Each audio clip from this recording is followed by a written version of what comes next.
Assalamualaikum warahmatullahi wabarakatuh. Anak soleh dan soleha kelas 4. Mari kita mulai latihan soal energi bunyi halaman 106, 108 di buku ESPS IPA.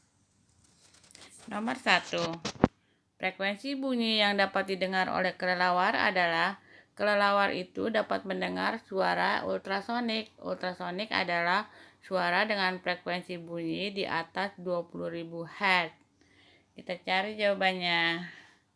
D. Nomor 2. Saat di dalam air, lumba-lumba dapat berinteraksi antar sesamanya dengan menggunakan bunyi. Hal tersebut membuktikan bahwa jadi lumba-lumba itu kan hidupnya di dalam air. Dia mengeluarkan bunyi-bunyi tertentu yang didengar oleh sesama hewan lain juga di dalam air. Kita cari, lumba adalah mamalia air, betul, tetapi apa hubungannya dengan bunyi? B. Bunyi dapat merambat melalui air. Sepertinya B ya yang betul.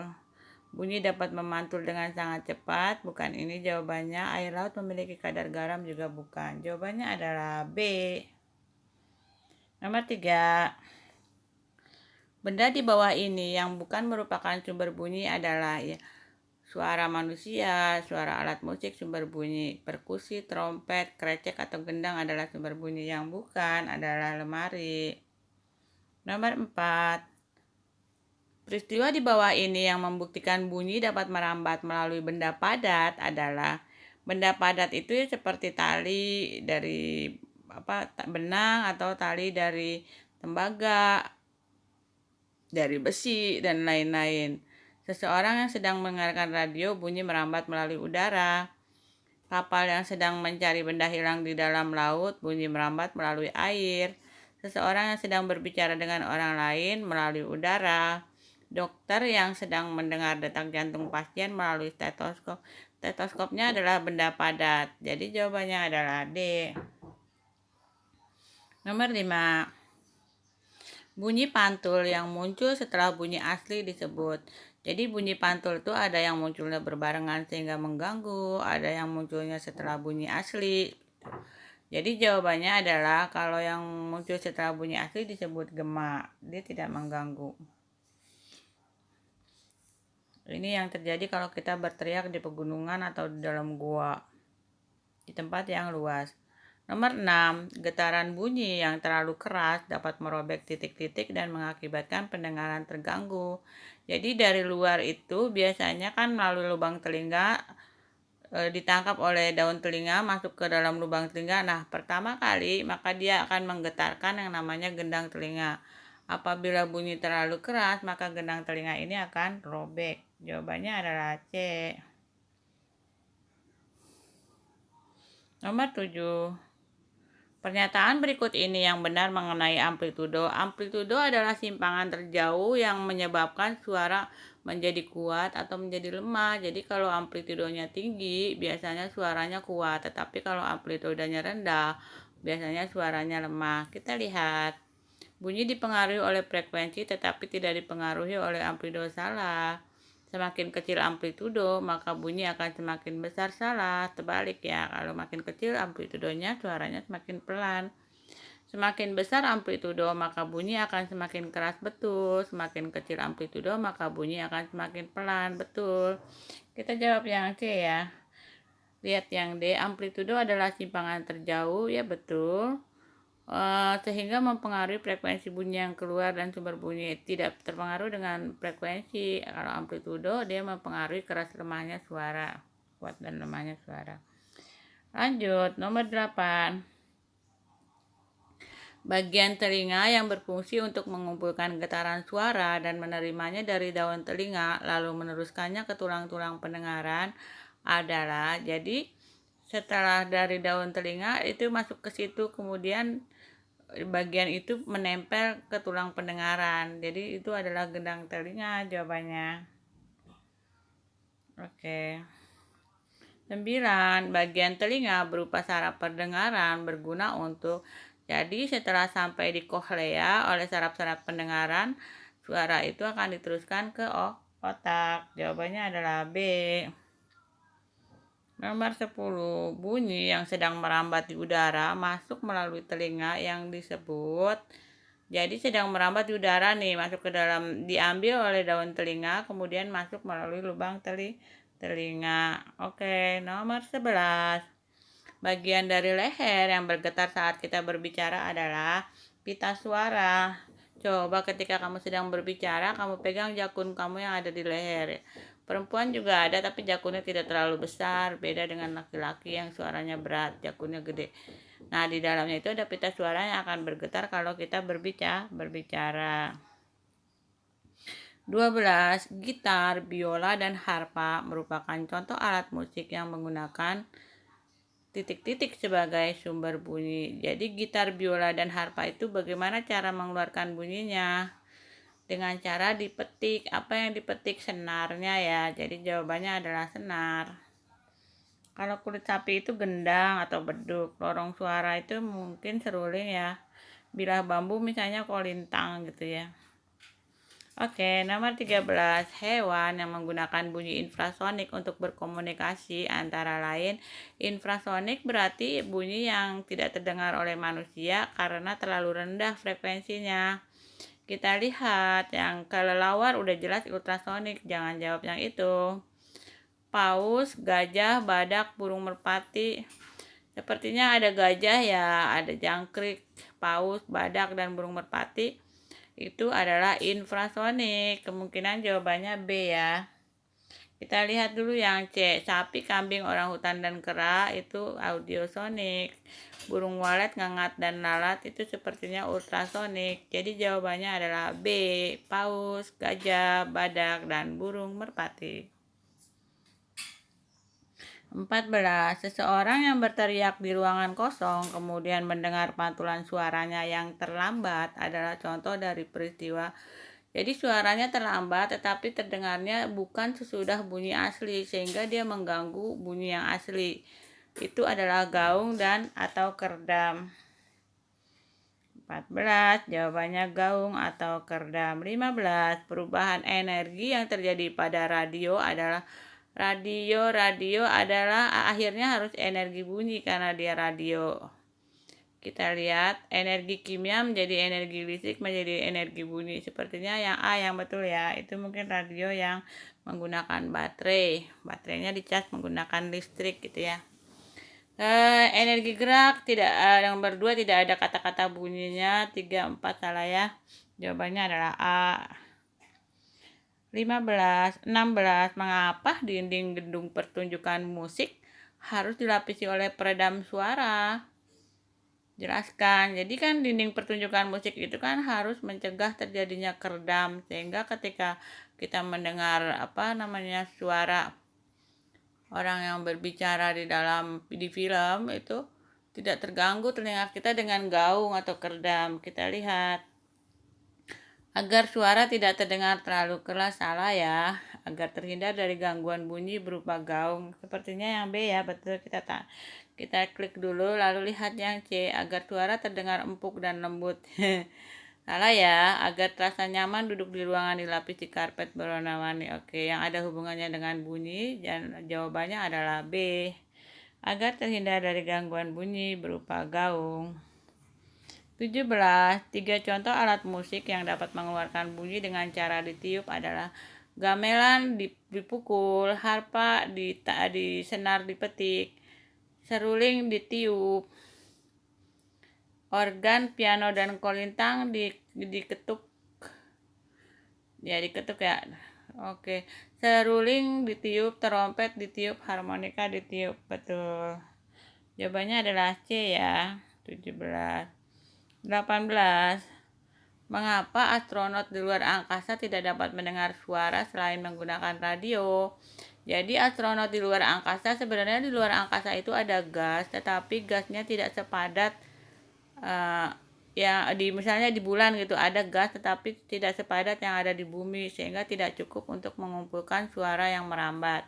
Tetapi kalau astronot itu berada di dalam pesawat ulang-alik itu dia bisa saling mendengar. Hanya kalau astronot sedang memakai pakaian astronot berada di luar pesawat ulang-alik gitu, maka dia tidak bisa mendengar kecuali dengan menggunakan radio. Kenapa? Karena gelombang radio itu sama dengan gelombang cahaya, dia bisa merambat di ruang hampa. Sedangkan gelombang suara itu hanya bisa merambat kalau ada udara, benda cair atau benda padat. Kita lihat jawabannya satu-satu. Karena gelombang radio berbeda dengan gelombang suara, ya betul, tetapi berbedanya kenapa? Karena suara dapat merambat di ruang hampa. Tidak bisa, kalau bisa merambat di ruang hampa, pasti astronot itu tidak perlu menggunakan radio. Karena gelombang suara tidak merambat di ruang hampa, betul. Sedangkan gelombang radio seperti gelombang cahaya, dia dapat merambat di ruang hampa. Jawabannya C ya. Kita lihat yang D. Karena gelombang suara hanya dapat merambat pada benda gas, benda cair, benda padat, dan ruang hampa. Betul, yang 3 di ruang hampa tidak merambat. Jawabannya adalah C. 19. Jelaskan proses terjadinya bunyi pada alat musik di dalam gambar.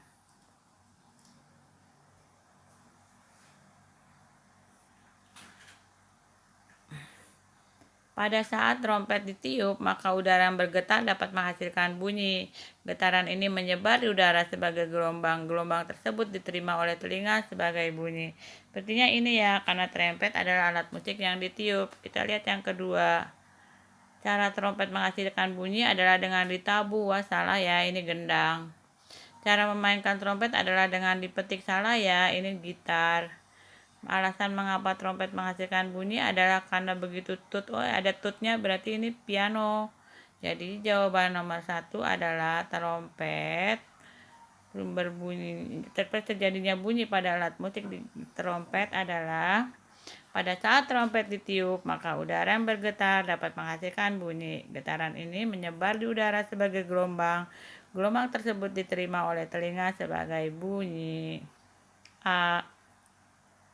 20. Contoh kelainan pada telinga adalah katarak pada mata, skorbut pada mulut, otitis media pada telinga, selesma pada hidung. Jawabannya C. 21. Bagaimana cara kelelawar berkomunikasi dan mengetahui benda-benda yang ada di depannya saat terbang di malam hari?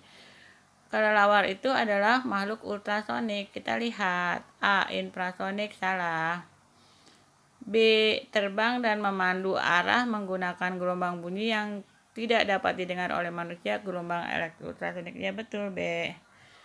C. Memanfaatkan medan magnet bumi. Ini adalah burung-burung yang terbang dari belahan dunia utara ke selatan atau dari selatan ke utara ya, untuk menghindari musim dingin menggunakan magnet bumi.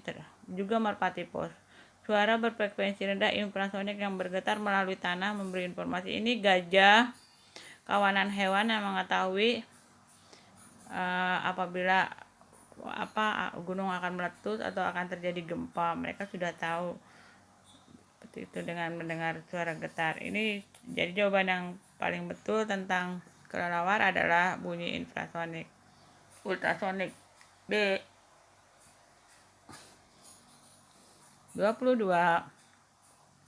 Bunyi yang dapat didengar oleh hewan seperti jangkrik, anjing, dan gajah adalah infrasonik. Infrasonik adalah bunyi dengan frekuensi di bawah 20 Hz. Jadi jawabannya ini ya. Kalau yang kedua ini audiosonik, bukan gajah, bukan ya. Bunyi yang di atas 20.000 itu ultrasonik. Ini biasa kelelawar. Bunyi kuat dengan amplitude tinggi di atas 125 desibel ini supersonik, yang bisa memecahkan gendang telinga atau menyebabkan ayam stres tidak mau bertelur. Telinga kelinci yang panjang. Telinga kelinci yang panjang mempunyai 2 fungsi. Pertama, telinganya bisa membantu memantau lingkungan dan mendeteksi predator di sekitarnya. Telinga kelinci bisa menangkap suara dalam jarak yang cukup jauh hingga 3 km. Telinga mereka dapat diputar sampai 270 derajat untuk membantu mendeteksi sumber suara. Fungsi kedua adalah untuk membantu termoregulasi. Telinga kelinci mengandung jaringan pembuluh darah yang luas sebagai area pertukaran panas. Pembuluh tadi akan membengkak saat kelinci merasa panas dan berkontraksi saat dingin, sehingga mereka tidak merasakan kedinginan. Pertanyaannya, berdasarkan bacaan di atas, apa manfaat telinga kelinci yang lebar bagi pendengaran manusia?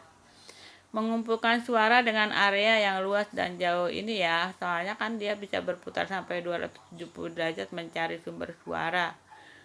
Jadi bisa seluas apa keliling dan sejauh apa ditangkap. Jawabannya kemungkinannya adalah A. Kita lihat yang B.